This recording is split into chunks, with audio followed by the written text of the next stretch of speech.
Boa noite. Tem alguém que está vindo pela primeira vez? Todos já é conhecido da casa, né? Que Deus envolva todo mundo.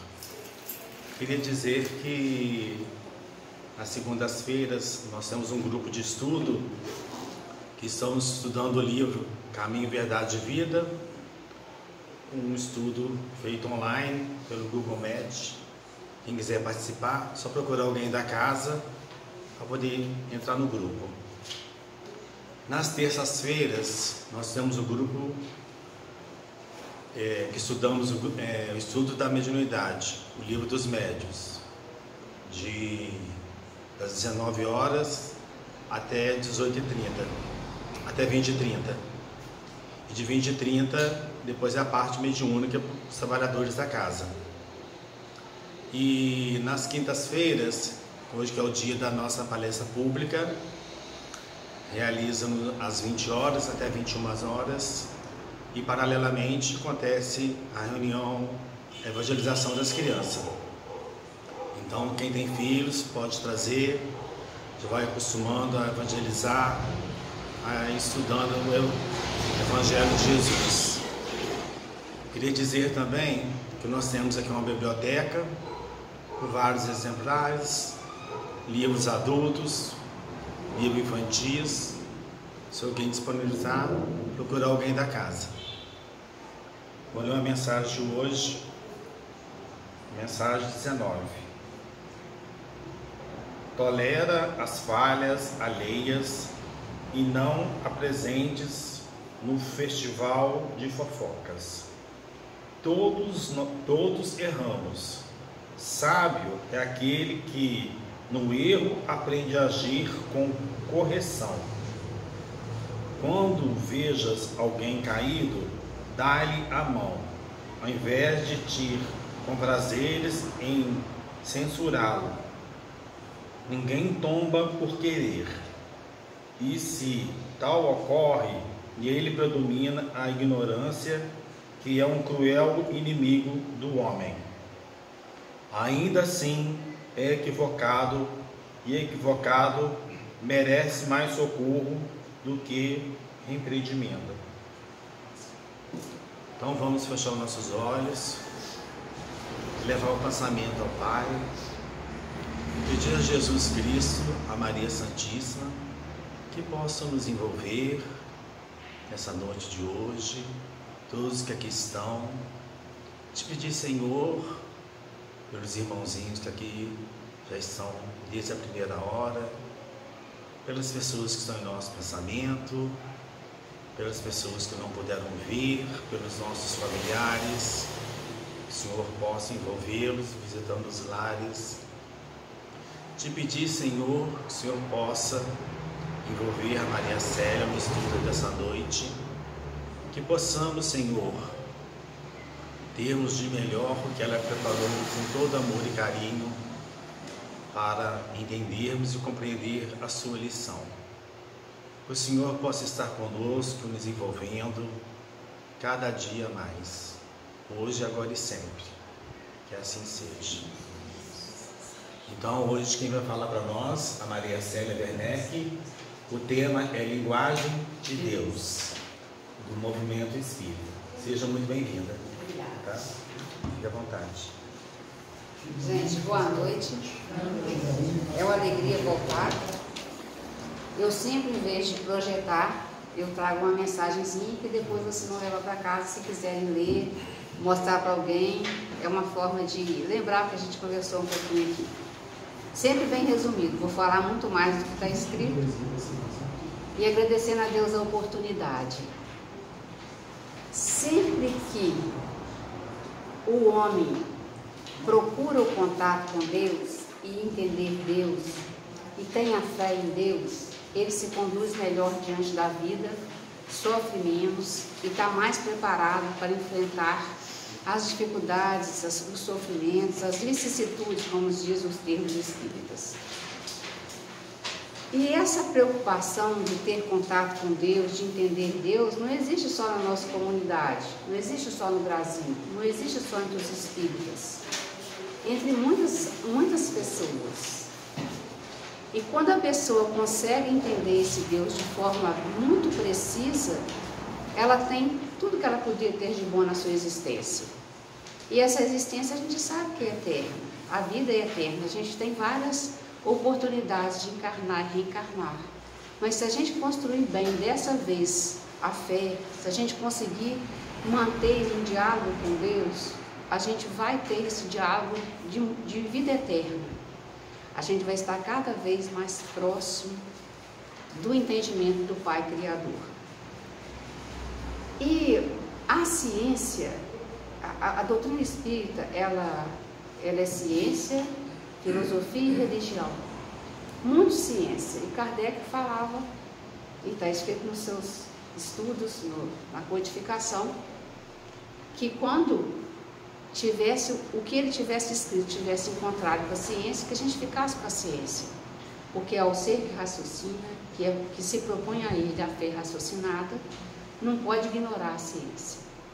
Mas é muito difícil cientistas terem coragem de falar: eu creio em Deus, eu estou com Deus, a minha pesquisa é baseada nele. Apesar desse panorama ter mudado muito nos últimos, digamos, 30, 40 anos, especialmente mais para os 5 últimos, ainda há muito preconceito. E na virada do milênio, um cientista que chama Francis S. Collins, que foi diretor do projeto Genoma Humano, em 2006, Bill Clinton era o presidente, e eles anunciaram que eles tinham conseguido mapear o genoma humano, que é o conjunto de genes de uma célula humana. Para a gente imaginar o que eles estudaram, eles encontraram cerca de 3 bilhões de diferentes genes dentro do DNA. Então vocês imaginam o que é 3 bilhões? Agora dentro da célula. Agora imagina o tamanho da célula. Imagina um pedacinho de carne, entre aspas, congelado humano, fatia assim bem fininha, coloca corante, coloca numa lâmina e olha com o microscópio para você enxergar as células que são visíveis ao olho humano, com a ajuda do microscópio. E eles conseguiram mapear o que está dentro dessa célula. E cada gene desse relacionado a alguma característica do ser humano e alguma manifestação de doença. Francis S. Collins, ele sempre se dedicou tinha vontade de estudar medicina, estudou química, estudou biologia e era muito interessado, mas durante o período que ele estava dentro da faculdade estudando, ele ainda não tinha desenvolvido a fé. Mas à medida que ele se formou em medicina e foi dedicar cuidar dos pacientes, e ele cuidava de pacientes, no primeiro momento, de pacientes terminais com câncer, especialmente com câncer, ele começa a entender que havia entre aqueles que tinham fé uma força muito grande de cura, e que determinados pacientes fizeram com que ele acreditasse muito em Deus. E o caminho dele, em direção à crença, a Deus e à ação divina, é naquilo que a ciência dele não resolvia, e que em alguns casos o Deus da fé daquele que estava submetido ao seu tratamento resolvia. E ele vai criando uma fé muito firme, e é essa fé que faz com que ele enfrente os seus pares e fale dessa fé. E o Clinton pode escolher, ele sabia disso, mas ele tem afirmações muito interessantes. Depois nós vamos ler as que eu colhi aí, que um cientista não pode perder sua meta. Ele tem sempre que acreditar que a verdade está na ciência. E só quando ele investigar muito e ainda não conseguir, que ele pode pensar em outras forças diferentes do que não o conhecimento que possa estar ao alcance do homem, que não tem obtido até aquele momento, mas que possa ser desvendável, que possa ser explicado. E foi muito interessante porque todo mundo estava atento a essa comunicação, todo mundo estava atento. Por quê? Porque as doenças todas encontram explicações e mecanismos de tentativa de ajuda através da localização delas. E com isso, ele estava extremamente emocionado. E ele fala no discurso que eles tinham entendido e começado a entender a linguagem de Deus. A linguagem com que Deus criou o homem. Como que ele organizou cada gene no cromossoma para juntar os dois cromossomos, pai e mãe, para formar um novo ser e trazer determinadas características ali. E eles sabem também que essas características a ciência não determina, é a humanidade que determina, é o ser humano que determina. Então eles não falam que é o perispírito, porque a ciência é a ciência, mas eles falam que tem um modelo organizador biológico que escolhe esses genes. O que a gente sabe, na verdade, são as programações dentro da doutrina espírita, são as programações reencarnatórias e que a pessoa escolhe os genes que ela vai necessitar para aquela experiência ali. Ou ela escolhe ou é escolhido para ela. Na maioria das vezes é escolhido para ela, pelas dificuldades que ela já tem, pelas deficiências que ela já tem, porque quando a pessoa faz o mal, e a maioria de nós fazemos o mal às vezes até sem querer e às vezes intencionalmente. E no nosso passado reencarnatório, se a gente estuda a história, o homem não era muito bom, ele era pior do que melhor. Como a gente estava reencarnado, provavelmente faziam parte desse grupo, então temos erros. E os erros nossos, as nossas dificuldades com o nosso próximo, ficam marcadas na parte nossa que não desencarna, que não é carne, é semi-material, que é o perispírito. É o que sobra da gente quando a gente desencarna, o perispírito que envolve o espírito ainda dos encarnados na Terra. À medida que o homem vai mudando de locais de habitação, corpos celestes mais avançados, que recebem espíritos mais evoluídos, o perispírito, que é essa parte que não morre, é mais suave, ele é mais etéreo até acabar, até que o espírito de muita evolução ele não tem perispírito mais. Mas enquanto nós encarnados como homem, nós guardamos as nossas conquistas e as nossas dificuldades. E a forma da gente acabar com essas dificuldades, digamos, essas manchas, entre aspas, que existem no nosso perispírito, é nos submetendo a novas encarnações e através de atitudes positivas do bem ou através de atitudes de ressarcimento e recolhendo esses erros e transformando em acertos e cicatrizações, entre aspas, do perispírito.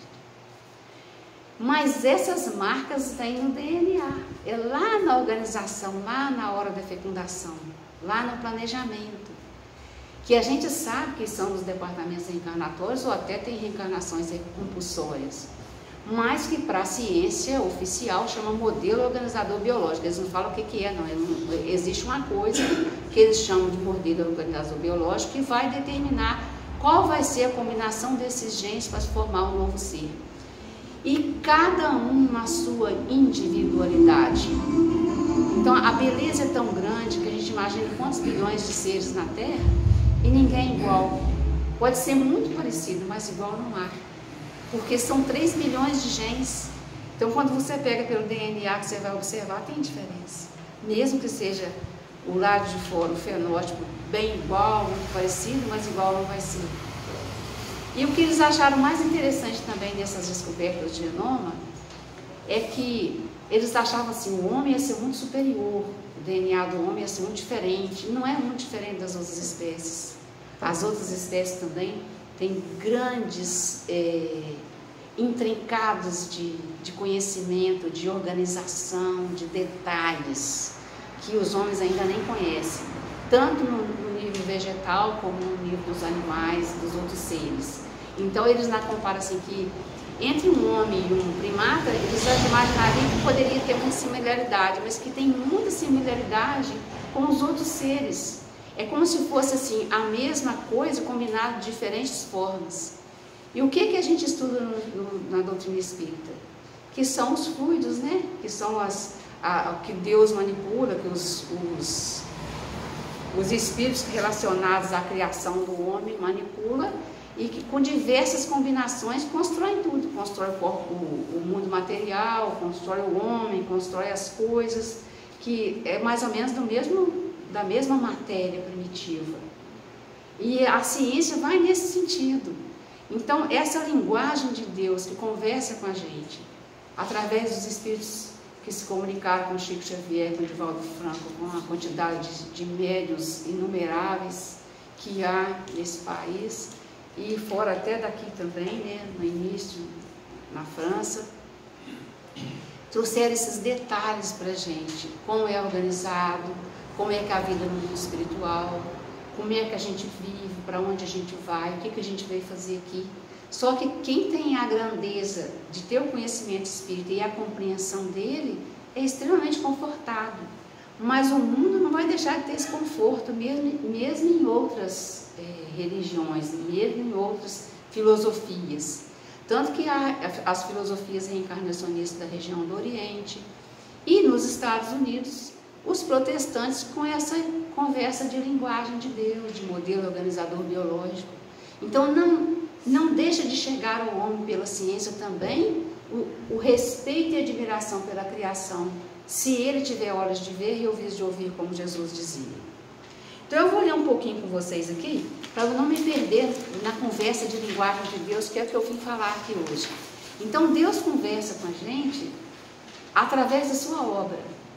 A linguagem dele é pela sua obra, e à medida que a gente vai entendendo a obra divina, a gente vai entendendo quem é o Deus, quem que é a sua bondade infinita, quem que é a sua extrema providência, a sua imutabilidade, o equilíbrio. No início do Livro dos Espíritos, das questões de 4 a 9, tem as perguntas e respostas de quem é Deus, a forma de entender Deus, com muito detalhe. Quem quiser saber como que Kardec perguntou aos Espíritos e as respostas, pega o Livro dos Espíritos, tem na PDF, na internet, à vontade, e aqui na casa você falou que tem livro para emprestar. É interessante demais. Eu não vou falar de todas as questões, mas eles vão falar principalmente disso, que Deus é onipotente, é o Criador, é Ele que organiza, é Ele que é infinitamente bom e justo. E esse conhecimento chega para nós sempre por mensageiros divinos, seja para nós que conhecemos a doutrina espírita, ou seja em outras religiões. As pessoas têm a intuição, embora que pelo raciocínio, na minha opinião e na minha forma de encarar, difícil encontrar algo tão belo quanto a doutrina espírita, para poder entender mesmo, aquele que quer entender, tipo Tomé, só acredito que Cristo desencarnou se eu colocar a mão na cintura, nas suas chagas. Então, para essa pessoa que busca pela razão, se tiver disposição, você não precisa ter fé. Se você tiver coragem, venha ler os livros com as pessoas que estão estudando, venha no Google Meet, leia livros, leia a série André Luiz, se você quiser entender como é que é a vida no mundo espiritual.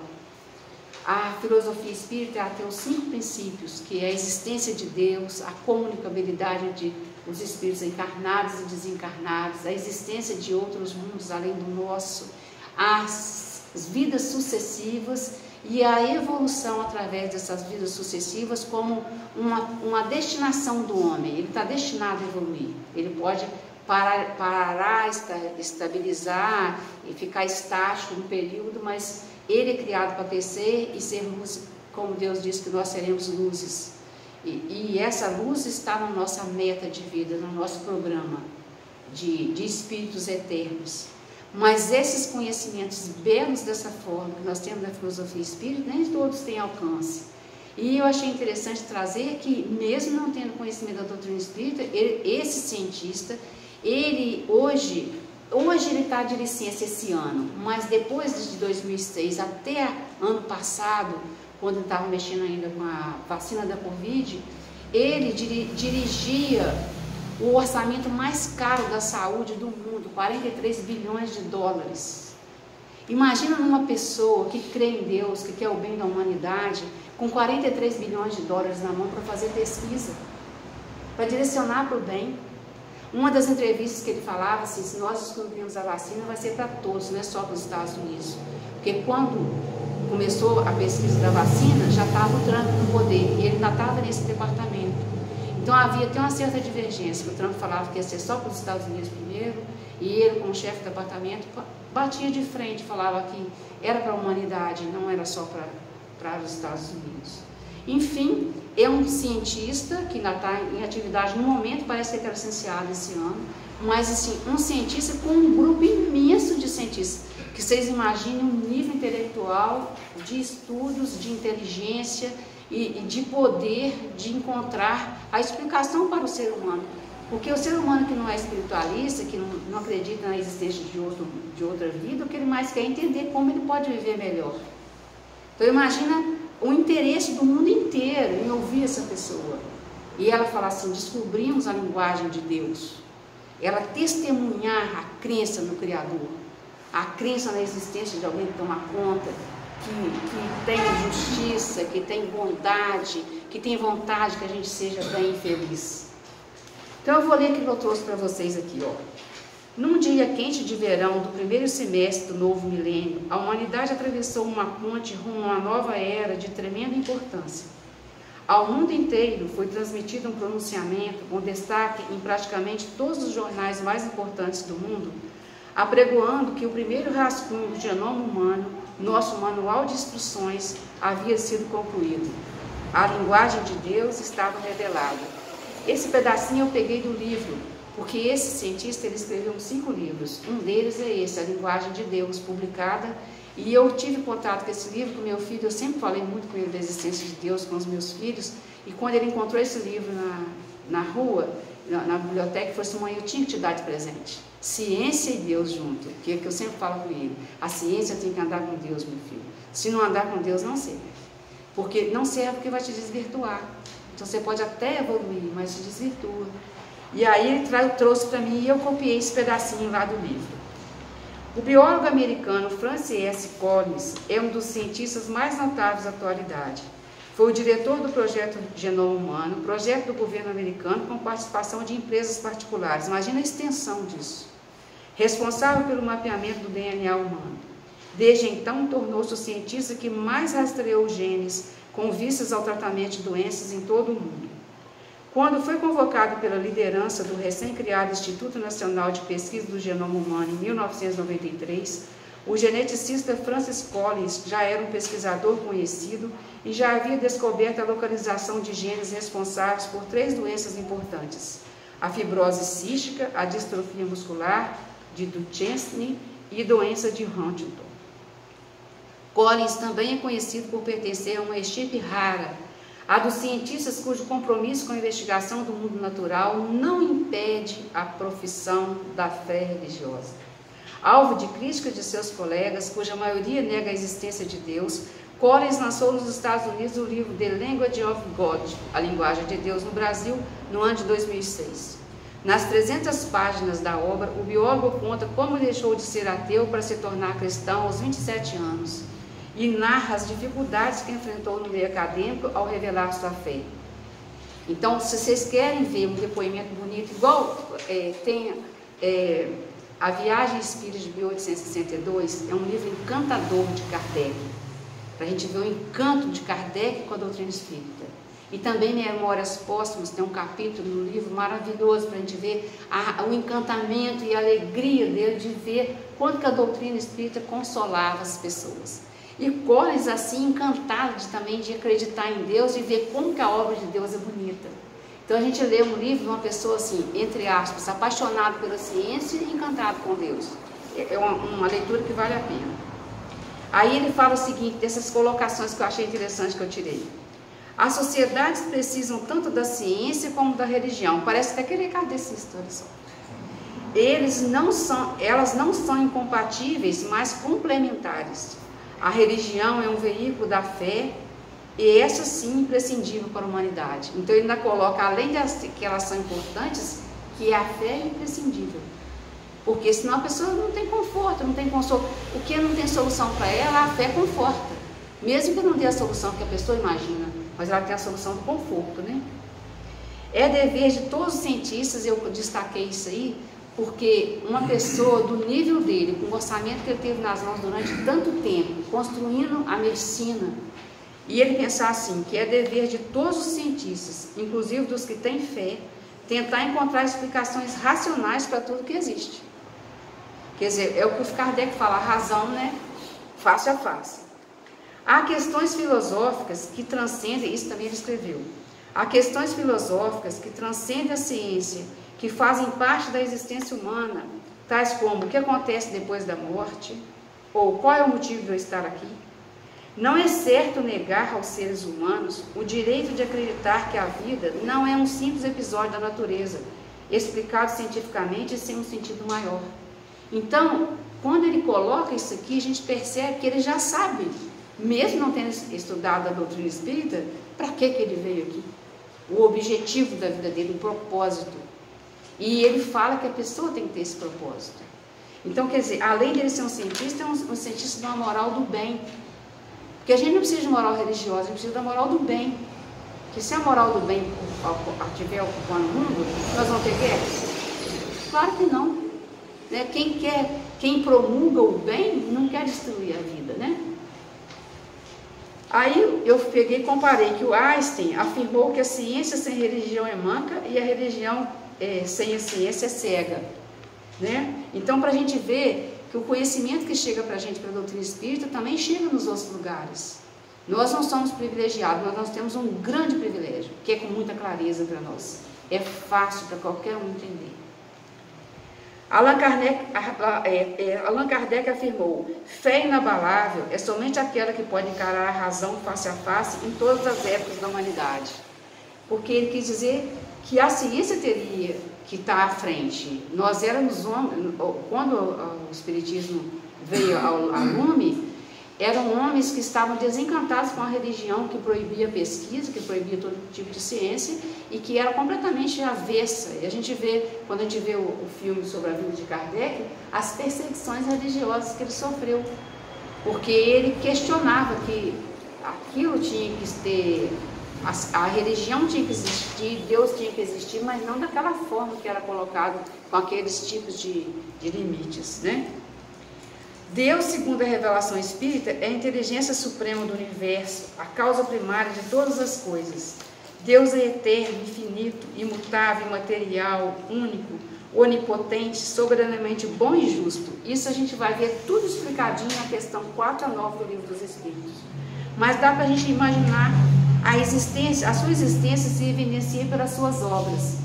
Então, quando a gente tem dificuldade de imaginar o que é Deus, a gente tem que ter o caminho, e que Kardec aponta para a gente, de observar a criação, a natureza, as coisas ao nosso redor, aquilo que o homem não produz.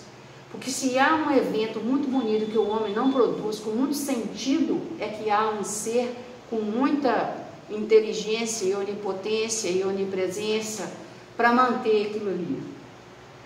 Ele se revela à humanidade na medida em que a humanidade se qualifica para compreender a natureza divina. Então ele fala que Deus se revela à humanidade à medida que a humanidade se qualifica para compreender. Então a gente pode imaginar que a humanidade está dando passos. A gente pode ver os passos. Se tem um cientista na Casa Branca, nos Estados Unidos, falando da sua fé e dessa razão da pesquisa, num projeto tão importante para a vida humana, é para mostrar para a gente que tem que caminhar junto mesmo, né? Que se mostra a criação e a providência divina. Ele se revela à humanidade na medida em que a humanidade se qualifica para compreender a natureza divina, que se mostra abundante em sabedoria, quer dizer, a natureza divina é abundante em sabedoria, em justiça e em bondade, tendo os espíritos superiores como seus mensageiros diretos a interagir com os homens através da mediunidade. Então a gente vê que a intervenção dos espíritos com os seres humanos para trazer isso à lume. Vocês imaginam um grupo de espíritos encarnados, trabalhadores, que trabalham com essa equipe. Que não tem espíritos trabalhadores e iluminados só no nosso centro espírita. Está no mundo. E nesse grupo, imagina o nível deles. Para intuir, para orientar, para amparar. Estudando o Espiritismo, temos a oportunidade de saber de onde viemos, para onde iremos e o que deveremos fazer para sermos felizes. Qual o verdadeiro sentido da vida? Por que sofremos e adoecemos? E tantos outros questionamentos humanos que são perfeitamente respondidos e explicados. Porque pela doutrina espírita a gente sabe que a gente é criado simples. Deus cria os espíritos de modo simples. E à medida que eles vão reencarnando, eles vão tomando resolução e tem o livre-arbítrio das escolhas. E vai escolhendo caminhar para poder aprender. Quando o aprendizado é interrompido por erros, tem que se renovar a reencarnação e recomeçar a tarefa para sempre evoluir, mas a gente sempre sai as conquistas. Nós também trazemos os ressarcimentos dos nossos débitos, nós trazemos as conquistas. Então você pode imaginar, por exemplo, quando chega lá 30 meninos para a professora alfabetizar, 30, vamos pôr 30, que hoje em dia acho que são uns 40, né? Sentado lá na escola pública, né? Sentado lá, então imagina na escola pública, a professora às vezes é ela ou só mais um para tomar conta daquilo tudo. E de repente ela começa a dar aula, aí tem um que ela dá 2 ou 3 aulas e já começa a ler. E ele vive na mesma situação que o outro, que passa às vezes 2 anos para pelejar para aprender. Deus é injusto com isso? Claro que não. Aquele já teve contato, já aprendeu. O outro pode ser que seja o primeiro contato com a língua, pode ser que estava encarnado em outro lugar, nunca aprendeu, ou às vezes não desenvolveu mesmo a intelectualidade para aprender ainda línguas. É um menor que o outro? Claro que não. Todos somos o mesmo tamanho diante de Deus. Nós somos irmãos realmente, verdadeiramente. Deus não ama um mais que o outro. Aí você fala assim, mas um é muito violento e o outro muito amoroso. Deus não é, o violento, Deus espera com calma que ele se torne um bom. Porque o mal é só a infância do bem. Kardec ensina isso pra gente. Então, se o mal é a infância do bem, esse vai enjoar de sofrer, fazer sofrer e enjoar de sofrer depois em reencarnações sucessivas de ressarcimento e mesmo nessas. Pessoas que fazem muito mal não têm paz. Quando você às vezes vê entrevista com aqueles violentos, que às vezes fazem muita maldade contra as pessoas, a gente observa pela forma que eles se comunicam e eles às vezes falam mesmo que eles não têm sossego, não dormem, não têm paz, não têm tranquilidade. Por quê? Porque os espíritos encarnados por suas decisões, muitas vezes não têm força para seguir o caminho no mundo espiritual e ficam ali, perturbando. E Deus deixa para o aprendizado de ambos, por um período, até que a grande bondade humana faça com que a gente ore, os familiares orem, a gente ora para aqueles que são desencarnados muito renitentes no erro, e eles levam essa energia misturada humana com divina, que os espíritos mais atrasados ainda precisam dela, e com essa energia eles conseguem às vezes fazer ouvir. Que muitas vezes a pessoa está no mundo espiritual perdida por erros, e um mundo de espírito de luz perto delas e ela não enxerga, como se fosse minhoca. Então, se vocês quiserem entender isso muito bem, lê o livro, ou pelo menos os primeiros capítulos do livro Nosso Lar, onde o André Luiz, que vai ser o espírito um espírito de luz mesmo, que vem trazer como que é a vinda no mundo espiritual para a gente, ele conta o tempo que ele passa no umbral, que é a entrada do mundo espiritual perdido, e o quanto que a sua mãe e os amigos espirituais estavam ali perto o tempo todo e ele não enxergava. Enquanto ele não esgotou energias que ele acumulou demais no perispírito dele, de forma que ficasse liberto daquilo, ele não alcançou as vibrações de luz. Enquanto ele não pensou, existe um Criador, que ele passou a vida inteira distraído disso. Ele era um médico, passou a vida inteira distraído disso. E no momento que ele para, enjoado de sofrer no mundo espiritual e pensa, tem que existir um Criador, e que ele chora e pede ajuda, e automaticamente, como se fosse assim, tirar as escamas do olho, ele consegue enxergar a ajuda que chegou até ele. E a partir daí a evolução dele. Então é muito interessante a gente perceber que não é que Jesus e Deus e os amigos espirituais querem que aquele cara fique penando, não é, porque são barreiras da própria física, barreiras naturais do indivíduo. Não adianta você falar de muita ciência uma pessoa que não sabe nada, nem que seja ciência. Tem que existir uma certa maturidade, um certo tempo para poder compreender. Por isso que a gente fala que a maioria das coisas nós conseguimos entender com a doutrina espírita. E aquilo que a gente não consegue ainda é porque a maturidade da humanidade não é capaz. Não tem maturidade para entender, não que não se queira. É igual você explicar para uma criança uma raiz quadrada, uma multiplicação por 4 números, né, para uma criança pequenininha. Ela não vai entender. Não é que não se queira explicar, é que não tem capacidade para isso, né? E esse Deus maravilhoso tem que ser por nós cultuado no sentido da gente entender o que Ele cria para nós todas as horas. E quando a gente para poder observar, e a gente tem que observar com precisão, como eu disse para vocês, do DNA do genoma. Agora vocês imaginem, todo o universo é feito com essa habilidade, com esse equilíbrio, com essa beleza. todos os astros que giram, que quando Kardec fez a pergunta ao livro dos Espíritos, no livro dos Espíritos aos Espíritos, ainda não se conhecia o que se conhece hoje da astronomia, da astrofísica. E as respostas estão lá, falando que existia, que era assim.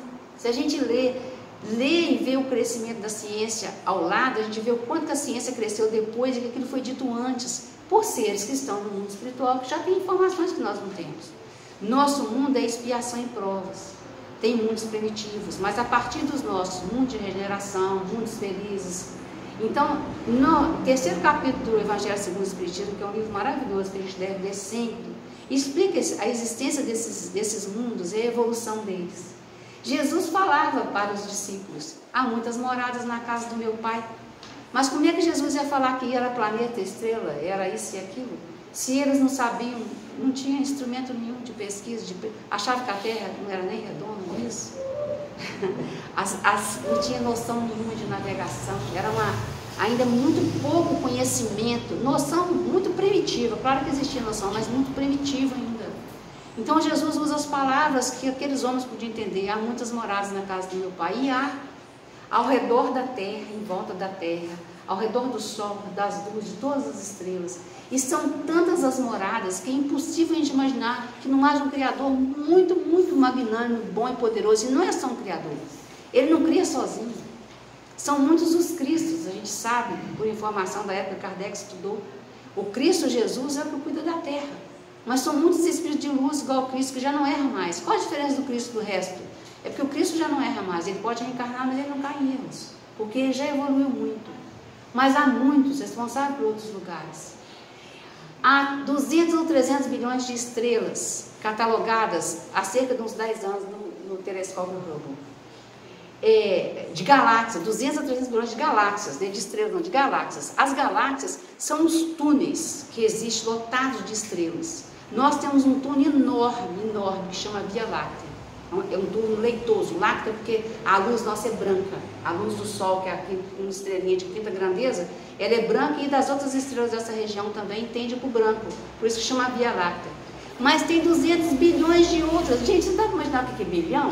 Não estou falando 20, não. É 200 bilhões. Isso é estimativa. Pelo tanto que as imagens desses telescópios vão trazer, eles vão calculando. Dentro da Via Láctea, tem sóis muito maiores que o nosso. O nosso é um de quinta grandeza, tem de quartas, terceiras, segundas. Assim. Em volta desses sóis, planetas, estrelas, satélites, todos girando. O mais interessante é que nada é parado. Todos circulando um ao redor do outro, nascem, têm existência e extinguem, nascem, têm existência e extinguem. Tudo num sentido muito perfeito, sem ninguém colidir, sem que não seja previsto. E o homem, à medida que vai estudando essas leis, ele vai entendendo a lei divina. Isso é a lei divina, que ela é imutável. Que a Terra vai girar em torno do Sol no movimento de rotação, isso é imutável. E vai girar em torno do Sol em um movimento de translação, em torno de si mesmo, num movimento de rotação. E o movimento de rotação faz com que as marés, a cada 12 horas e 25 minutos, esteja baixa ou alta, de acordo com a gravidade da Lua. E as duas juntas, no momento do mês, possa ter uma super maré, porque aí vai ser a gravidade do Sol e da Lua juntos, influenciando as marés da Terra. É tanta perfeição que existe na obra divina, que a gente não pode imaginar que essa beleza inteira criou o nosso corpo, que é imensamente belo também, e que não criou para o bem nem para o belo. Se vocês olharem, isso é fácil na internet, na televisão, o sistema circulatório, aquele monte de vaso sanguíneo, um indo para o coração, voltando, aquela máquina bombeando. Esse corpo que nós temos, foram bilhões de anos andando na natureza, evoluindo. A lei da evolução ela faz completo sentido com a criação divina. Então, os seres foram sendo criados de modo primitivo e evoluindo os sistemas. Então o coração bate sem que a gente precise pensar que ele bate, a digestão é feita sem que a gente precise comandar com o nosso cérebro. Tudo isso foram conquistas do ser, foram seres iluminados, vamos falar assim, orientados pelo Cristo Jesus e por Deus. para fazer esses corpos compatíveis à Terra, que foi criada para nos colocar para a evolução aqui.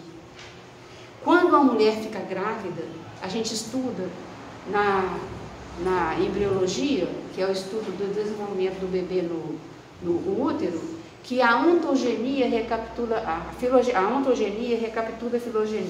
A ontogenia é o desenvolvimento do feto. Mas quando você pega um feto pequenininho, ele parece muito com um peixinho. E à medida que vai evoluindo esse feto, ele vai tomando formas diferentes dos seres da evolução que surgiu lá nos oceanos e foram crescendo. Então, à medida que você vai vendo fotos de fetos humanos no início da evolução, você vai comparando com o peixinho, com o réptil, vai evoluindo igualzinho. Então, é sua matéria, é isso? O uso da área, me perdoe se eu não estiver falando certinho, mas é isso aí. Estou dizendo que todo mundo tem um dinossauro dentro de si.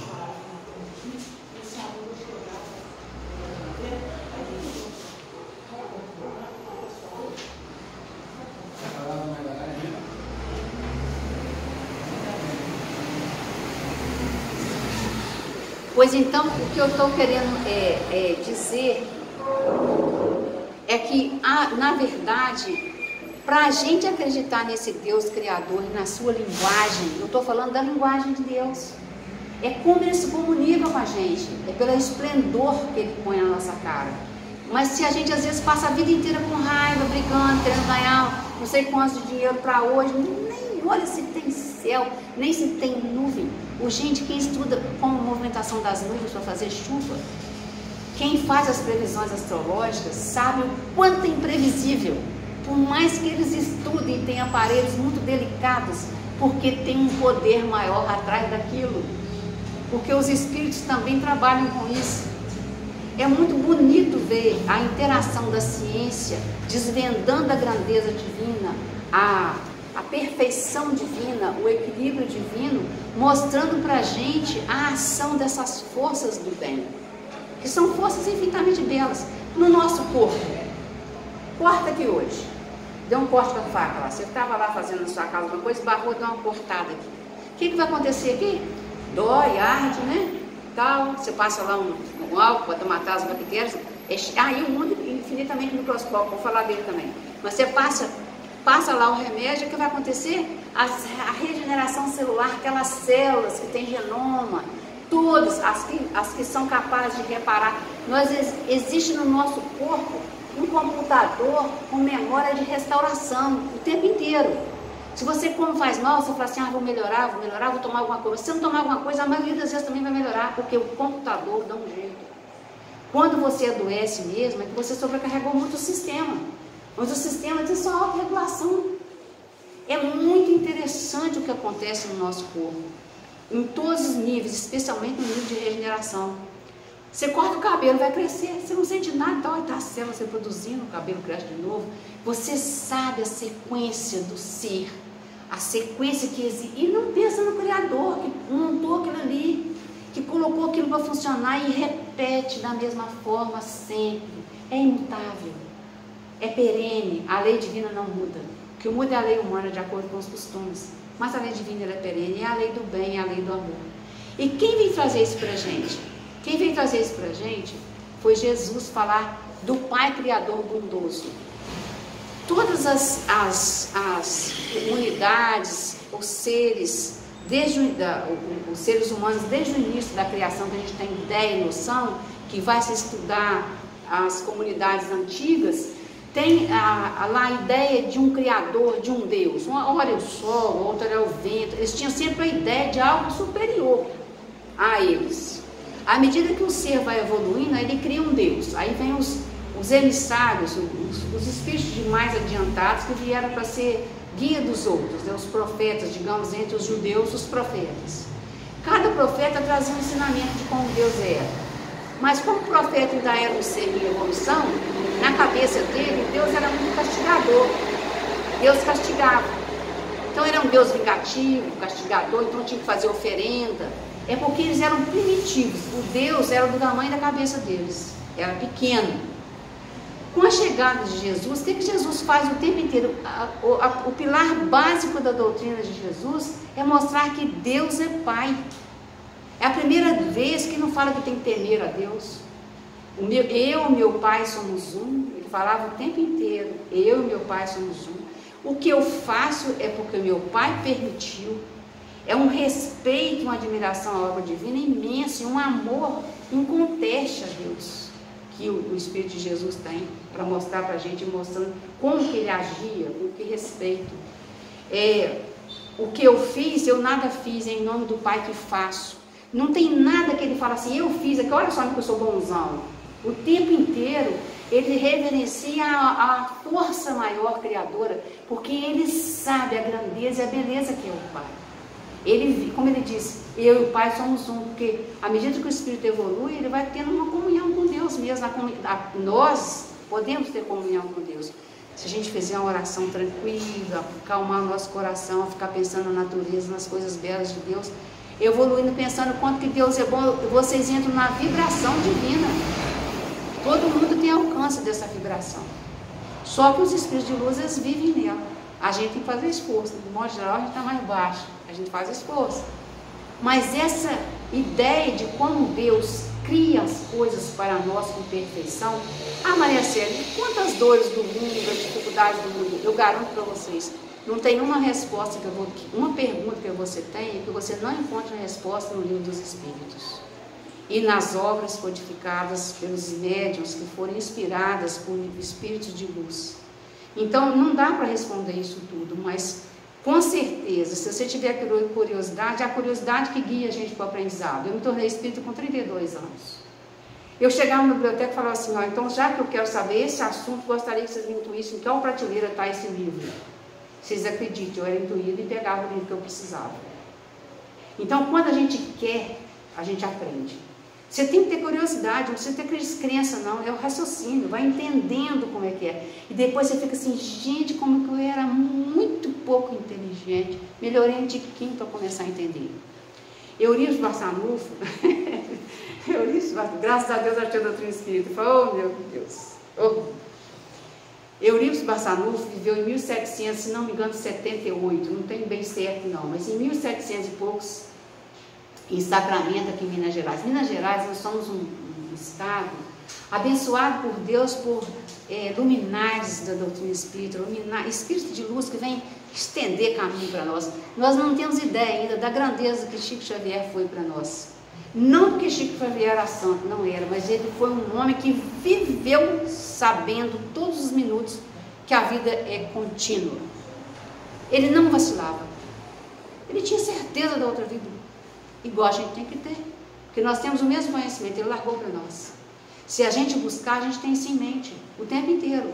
Então você começa a não ter medo da morte, você fala assim, tomara só que eu não sinta dor. Hoje em dia tem tanto remédio bom para dor, se estivesse aproximando a hora de ir, toma um remedinho bom, pede lá, hoje em dia tem SUS, né? Não precisamos sentir dor. Vocês estão rindo? É sério, não precisa nem passar sufoco para desencarnar. Graças a Deus que temos muito avanço na ciência para ajudar que a gente tenha uma vida melhor. Mas esse corpo perece mesmo, ele é perecível. E a gente fica felizinho quando se livra dele. Tem que aprender a se livrar. Toda noite, quando nós dormimos, nós praticamente abandonamos o corpo e temos que pedir aos amigos espirituais que nos levem em bons lugares. E a gente plana. Quando você consegue fazer uma noite de sono boa, tranquila, que você ficou mais longe do corpo, aí você acorda tranquilo, feliz. Assim, quanto que o corpo faz mal, né? Você estava longe dele, voltou se sentindo muito melhor. Na verdade, não é o corpo que faz mal. Na verdade, a gente sobrecarrega com muitas coisas que não precisamos, com pesos inadequados. Por mais que eu tenha que pagar o aluguel, que eu tenha que cuidar dos filhos, que eu tenha que cuidar do marido, eu tenho que pensar que eu sou um ser, eu tenho que cuidar da esposa, da mãe, eu tenho que pensar que eu sou criatura divina, que eu estou aqui com um propósito de evolução e ser feliz, de colaborar com meus irmãos. Então nada não pode me fazer ficar com muita raiva. Raiva adoece. Qualquer pessoa que tem muita raiva adoece do coração e vai morrer de infarto. Mas todo mundo que morre de infarto tem muita raiva? Não, nem sempre. A grandeza da doutrina espírita é isso. Não tem regra. Quase tudo é exceção. Quase tudo é caso a caso. Deus fez a gente para entender que nós somos caso a caso, nós somos totalmente diferentes. Aí você vai pensar assim, Ah, mas Deus não tem tempo de pensar em mim, não. Como não tem tempo de pensar? Pois então, a gente se comunica no mundo hoje em dia com tanta rapidez pelo WhatsApp, por que Deus não nos ouve? É achar que Ele é menor que o WhatsApp. Então, não é verdade? Então, na verdade, a gente tem que ter muito motivo para aqui.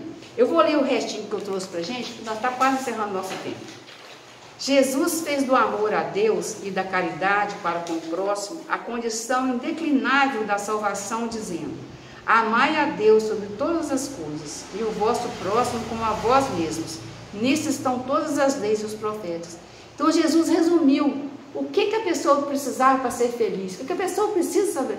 Eu só estou nessa vida de passagem. Todas as religiões sabem disso, mas por incrível que pareça, a maioria dos homens vive não pensando nisso. Aí você perde tudo que tem. Ah, eu vou morrer, cara, vai, daqui a pouco. Então não sofra agora antes da hora. Vamos reconquistar o que você perdeu. Dessa forma, não tem que morrer para adquirir aquilo que você precisa. Você vai usar por quantos anos? Por quanto tempo? Quanto tempo vai ser sua vida dessa existência? Sua encarnação nessa existência? Quanto tempo você vai ter? Então, quando a pessoa começa a ver o tempo que ela tem, o que ela veio fazer, o objetivo real da vida dela, que é um propósito de ser bom, de fazer o bem, de crescer, que quando você cresce, você intelectualmente, amorosamente, você evolui. Kardec falou que tem duas asas para a evolução, a da inteligência, do estudo e o do amor. E sem essas duas asas, o espírito não alça voo para Deus. E a inteligência é muito difícil, vocês imaginam a inteligência do Collins, né, do genoma humano. Mas ainda é mais fácil desenvolver inteligência que o amor. Por isso que a gente tem, Jesus falava que a gente tem que amar, amar, amar. E o que é amar? É desejar o bem.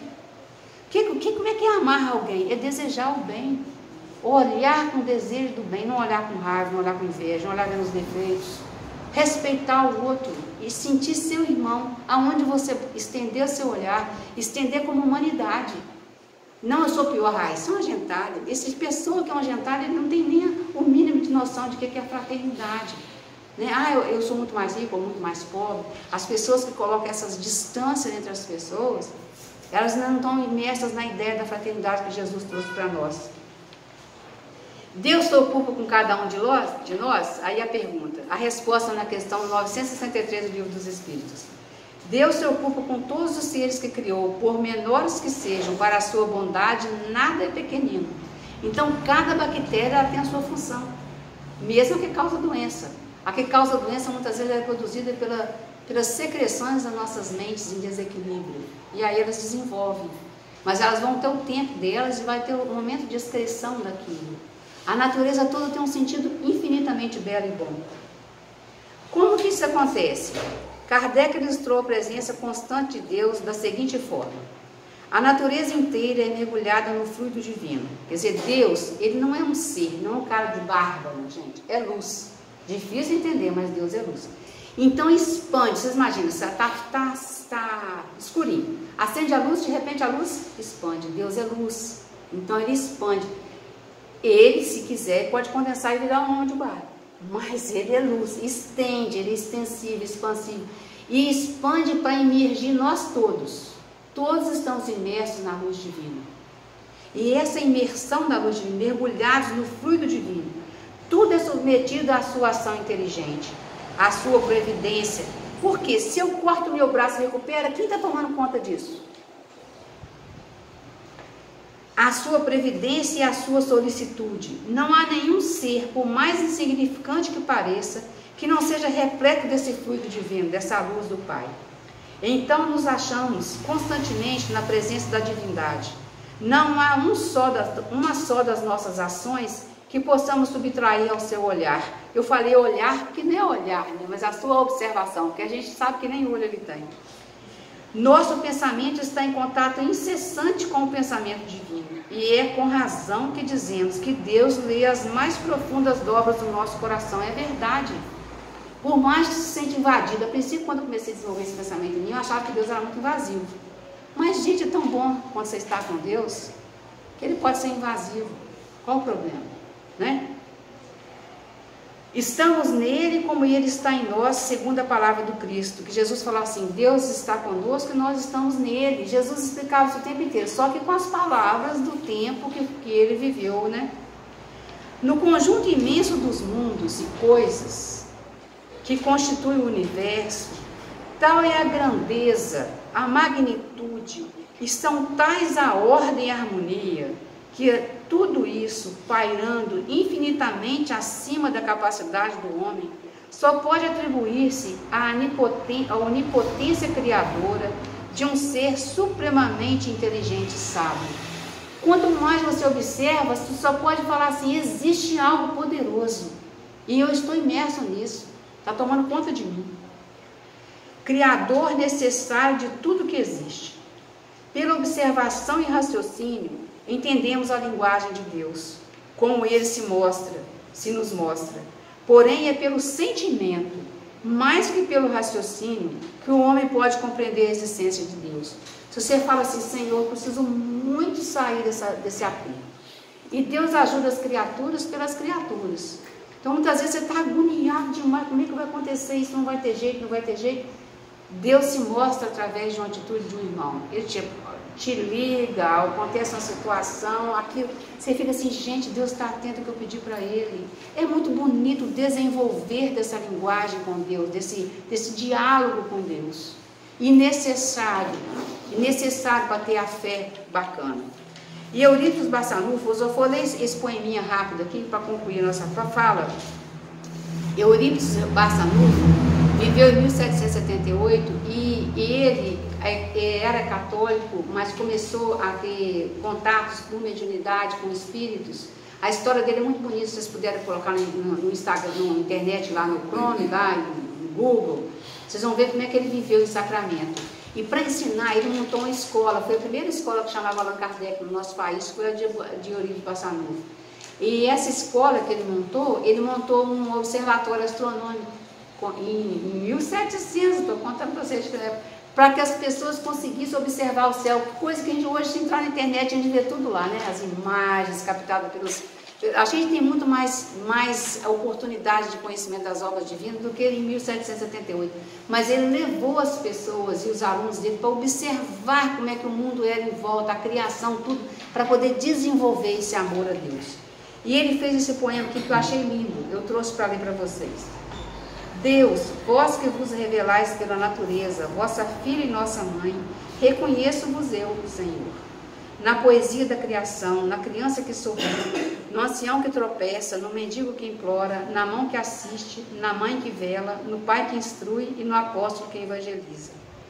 Deus, reconheço-vos eu, Senhor, no amor da esposa, no afeto do filho, na estima da irmã, na justiça do justo, na misericórdia do indulgente, na fé do ímpio, na esperança dos povos, na caridade dos bons, na inteireza dos íntegros.